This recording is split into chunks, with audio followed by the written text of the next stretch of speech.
Namaste. My name is Neelima. Welcome to Reflections Along the Way podcast, where you will be listening to reflections from learnings and experiences along my life's journey.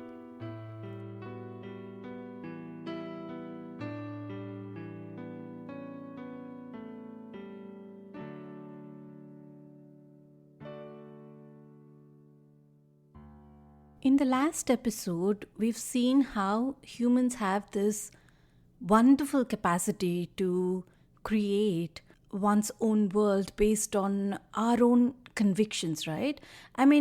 We've seen so many discoveries and advancements happening in the world because people have their own intellectual convictions and they had the willpower and they had the courage to follow their convictions, and we see the world the way it is today.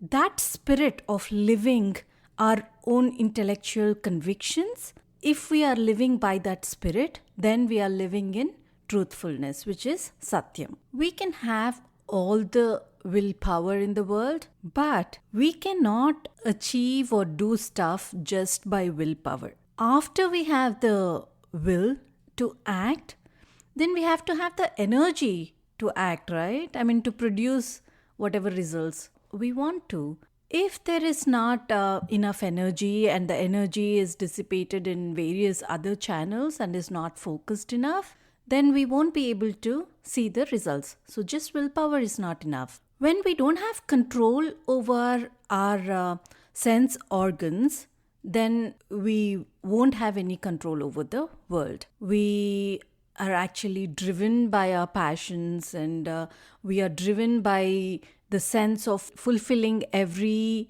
demand of the sense organs, that our energy gets totally dissipated. And when a community is made up of such humans who are exhausted and who cannot focus and who cannot live up to one's convictions because of no self-control, then this community as a whole suffers. No economy can save it. No politicians can save it. No scientists can save it, right? So, for example, even in sports and all that, people are given a very specific, routine in terms of training, the bedtimes, what diet they're supposed to have and all that, because they do understand, the trainer does understand that self-control is very, very important, not only for having a strong body, but also to have a strong mind, right? Because if one is not having the concentration, then they cannot perform even physically. So therefore, the ancient masters and the sages, they've advised us that we have to conserve our energies and we don't let them wander, satisfying every desire that the sense organs demands, right? So this attitude, having that intelligent contact with the world, is called brahmacharya. Basically, the ability to have that self-control when we are contacting the world is brahmacharya. Brahmacharya begins at the body level, but it is not limited to only the body level. Brahmacharya means it's controlling the senses not only physically but at the mental level also. But for a beginner, starting off by controlling at the mental level is very difficult. So, first of all, we need to start having self-control. We need to start practicing self-control in the body level. In the world outside, when we are experiencing the world outside, we always long for satisfying our sense organs, right? The eyes want to see beautiful stuff. The nose wants to smell nice fragrances. The skin wants soft sensations and so on, right? And when we are living in this continuous demands or satisfaction or gratification of these sensual demands, then our passions consume us. We are constantly trying to satisfy one sense organ after the other.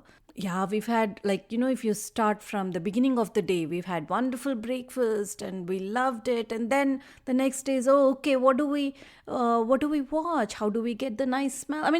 Our focus is constantly on satisfying one of these sensual demands, right? And to avoid dissipating our energy this way, what scriptures have prescribed is brahmacharya as a discipline that is to be lived at the physical level. What brahmacharya means is living in self control, right? But it does not mean that you have to totally deny any sensual pleasures. What it means is that we are the masters of the enjoyment and we don't become slaves to the sensual demands. And as long as we don't forget that we are the master of our senses, we can afford to enjoy the world as much as we wish. There's this quote that Swamiji mentions in this section: enjoy the world, but let not the world enjoy you. Eat food, but let not the food eat you. Drink, but let not the drink drink you. So basically, as long as we are the masters of these sense objects, there's no problem at all. Now, in general, when people hear the word brahmacharya, who's familiar with the word, they have a completely distorted meaning in their head. Popularly, brahmacharya has been misunderstood to mean complete abstinence from sexual life. But that's not true, and that is absurd. What the scriptures or the sages implied is abstinence from any excessive indulgence in any sensual pleasure. Even if you're watching too much TV or if we are listening to too much radio, all that is also considered against the principle of brahmacharya, right? So this is the biggest misinterpretation that people have in their mind. Previously, we have, I think in one of the previous sections or lessons, we have learned how we cannot deny sensual pleasures overly and blindly, because then the result will be suppression. When we don't have a proper understanding or we don't do it naturally, and we just do these out of superstition or half knowledge or half belief, and when we are suppressed this way, then we have frustration, we become cynical, we become bitter. And in the same way, if we do not have any self control and we overly indulge in sensual pleasures, then the senses become so strong and they overpower us. We will not have the capacity to control ourselves, and we start behaving more like animals where we cannot, where the senses have overpowered us, and at that point, then living a spiritual life is very futile. So, in other words, that is why practicing self control becomes a very, very important practice, and it's an important value to have as well. In modern life, overindulgence has become a little bit of a problem. We are recklessly and excessively indulging ourselves in these enjoyments, be it television, be it the consumption of news, games, anything. And they, even the advertising industry, right? I mean, they kind of tempt us so much, and because we don't have enough self control, we submit to the temptations basically, and we indulge ourselves excessively. And when we do that, we gradually start losing the joy even in contact with those sense objects, right? When we are like indulging excessively on something, the sense of pleasure we might have received in the beginning of the engagement will decrease gradually. And what happens eventually is we become incapable of enjoying any sense objects at all.